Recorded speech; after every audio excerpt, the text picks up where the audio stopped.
अस्सलाम वालेकुम स्टूडेंट्स, आज हम एक सीरीज़ शुरू करने जा रहे हैं जो कि एरिया वॉल्यूम कैलकुलेशन से रिलेटेड है, जो कि बेसिक रिक्वायरमेंट होती है इंजीनियरिंग में कि किसी भी डायग्राम का जो गिवन डायग्राम है उसका एरिया कैसे फाइंड करना है या वॉल्यूम किस तरह फाइंड करना है। तो उसमें आज हम स्टार्ट कर रहे हैं।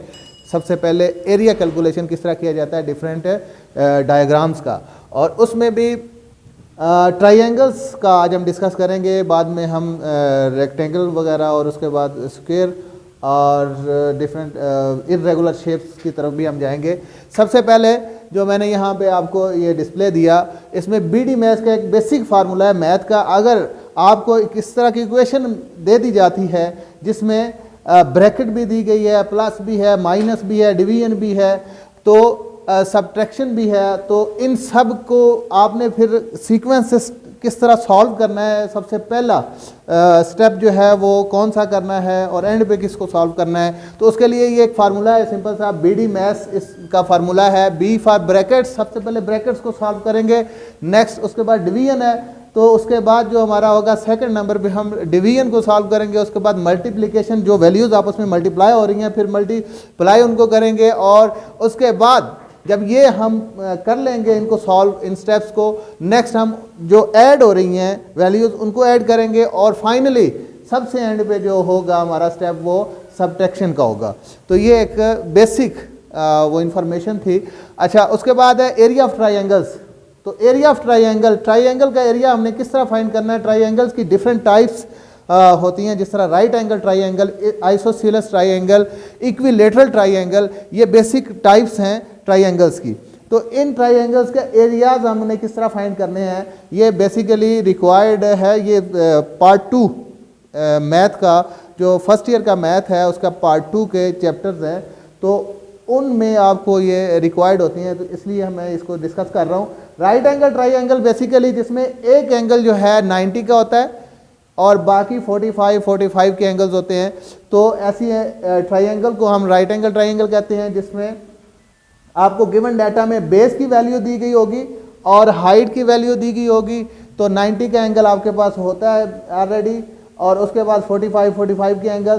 तो इसमें जब बेस और हाइट की वैल्यू दी गई हो तो सिंपल सा फार्मूला है 1/2 बेस इंटू हाइट आपने करना है। इसमें बेस में बेस की वैल्यू जो गिवन है और हाइट में जो एच की वैल्यू गिवन है वो आपने पुट करके उसको कैलकुलेट कर लेना है। तो area of right angle triangle हमारे पास आ जाएगा। इक्विलेटरल ट्राइंगल का जो एरिया कैलकुलेशन का फार्मूला है वो है a is equal to √3/4 a square. Because इसकी जो तीनों साइड्स हैं वो इक्वल हैं, तो हमने सब का जो है उसको जो सिंबल दिया वो a ही दे दिया। तो तीनों ही a से डिनोट हो रही हैं, और इनका जो फार्मूला जब लिखेंगे √3/4 इंटू ए स्क्वेयर, जो एक साइड है उसके साइज का स्क्वेयर ले लेना है आपने, तो और उनको मल्टीप्लाई कर देना है, जो आंसर आएगा √3/4 का। तो इससे हमारे पास ट्राइंगल जो कि इक्विलेटरल ट्राइंगल है उसका एरिया कैलकुलेट हो जाएगा। नेक्स्ट जो हमारे पास टाइप है आइसोसेलेस ट्राइंगल है। आइसोसेल जो है जिसको हम मतलब दो आइसोसेल जिसकी दो साइड्स बराबर होती हैं, तीसरी बराबर नहीं होती। तो जिस तरह ये दो साइड्स इक्वल शो की गई हैं और ये जो थर्ड है ये बराबर नहीं है, तो ये वो ट्राइंगल जिसकी दो साइड्स बराबर होती हैं उसको हम आइसोसेल ट्राइंगल बोलते हैं। और उसका जो एरिया फाइंड करने का फार्मूला है 4/c इंटू 4a, अंडर हमने लगाना √4a square minus c square. c क्या है, अब ये जो इक्वल ट्राइंगल्स हैं उनको हमने a से शो किया, और c जो है ये है हमारी जो कि इक्वल नहीं है। तो जो उनकी गिवन डायमेंशंस होंगी वो हमने इस फार्मूले में पुट कर देनी है। c की जगह पे c की वैल्यू और a की जगह पे ये जो a की वैल्यू है वो पुट करेंगे। अंडर रूट को हम जब सॉल्व करेंगे कैलकुलेटर से, तो इसकी कैलकुलेशन के बाद जो हमारे पास आंसर आएगा वो होगा आइसोसेलेस ट्राइंगल का एरिया होगा। नेक्स्ट हमारे पास जो ऑप्शन है, क्योंकि आपके जो मैथमेटिकल जो प्रॉब्लम्स होती हैं उसमें अगर साइड के साथ एक ए जो है जो इक्वल साइड्स हैं उनकी डायमेंशन देता है, सी की वैल्यू नहीं देता, और ये जो थीटा है वो दे देता है, तो तब आप किस तरह इसका एरिया निकालेंगे। तो उसके लिए फार्मूला है 1/2 प्रोडक्ट ऑफ गिवन साइड्स, ये जो साइड दी गई हैं उनका अगर आपको जो ए और बी दी गई हैं या दोनों साइड जो सेम है उनकी वैल्यू दी गई है, तो उनको आपने उनका प्रोडक्ट ले लेना है, उनको आपस में मल्टीप्लाई कर लेना है, और उसके बाद जो गिवन थीटा है, जो एंगल दिया गया है उसका साइन थीटा, उसका साइन लेके उसके आंसर को मल्टीप्लाई कर लेना उस प्रोडक्ट के साथ, और 1/2 के साथ उसको मल्टीप्लाई कर लेना है, तो जो आंसर आएगा वो उस ट्राइंगल का एरिया होगा। नेक्स्ट जो ट्राइंगल, अगर कोई भी ट्राइंगल है उसकी तीनों साइडें आपको दी गई हैं, तीनों साइडों की डायमेंशन दी गई है, तो वो एक फार्मूला हमारे पास जो है जो कि अप्लाई होता है ट्राइंगल का वो एरिया फाइंड करने के लिए, उसको हम बोलते हैं hero formula. Hero formula is basically क्या है कि अगर तीनों साइड्स गिवन है तो आपने क्या करना है, under root S into S minus A into S minus B into S minus सी।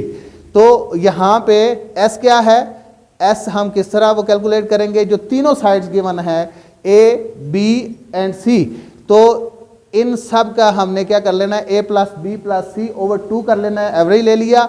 उसके बाद इससे हमारे पास एस की वैल्यू कैलकुलेट हो जाएगी, ए की वैल्यू ऑलरेडी गिवन है, बी की गिवन है, सी की गिवन है, तो इसको टोटल को सॉल्व करके अंडर रूट लेके जो भी आंसर हमारे पास आ जाएगा वो क्या होगा, वो एरिया होगा उस ट्राइंगल का जिसकी तीनों साइड्स गिवन हैं।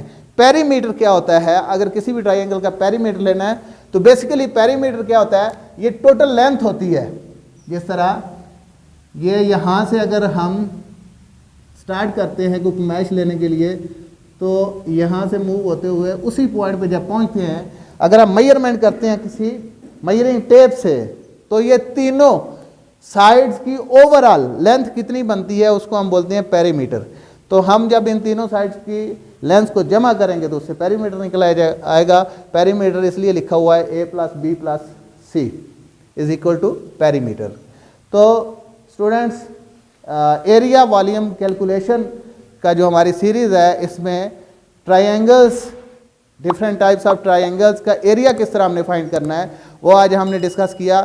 तो नेक्स्ट जो हमारा लेक्चर होगा वो होगा स्क्वायर का एरिया फाइंड करने का और सर्कल का एरिया कैसे फाइंड करना है। तो तब तक के लिए इजाज़त दें, अल्लाह हाफिज़।